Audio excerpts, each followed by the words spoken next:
And I think what was striking was, for me, when looking through the data, was how much there was a level of overclaiming for this safety and a claim of certainty around this safety. But then when you look at the data, what we found was a very clear difference between what was being said and the data that was presented. So, for example,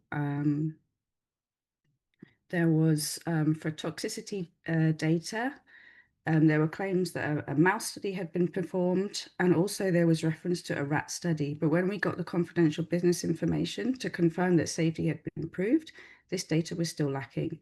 So we don't know if that data is available to their experts or to the court, but none of this was furnished to us to substantiate any claims of safety with regard to toxicity data. Another aspect that was very interesting was the allergenicity data, where you were supposed to provide data to show that the introduced uh, products do not cause allergenicity or alter the plant to cause allergenicity in some form. And again, here, certainty was claimed regarding the data, but there's no allergenicity risks.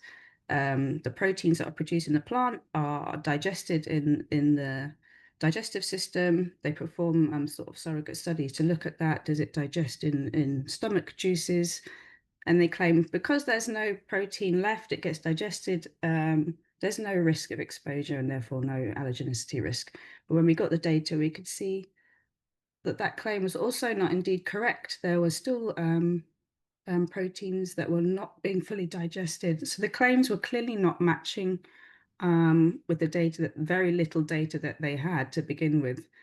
It wasn't that there was more data to substantiate their argument. It was just one thing was being said and one thing was being presented in the data, and they didn't align. So I think it was very clear for us where we could highlight where they had not followed the protocol, and were attempting to put the burden of proof onto ACB's experts, and that is in contradiction to the protocol, and also that they didn't have their own data to back up their own claims.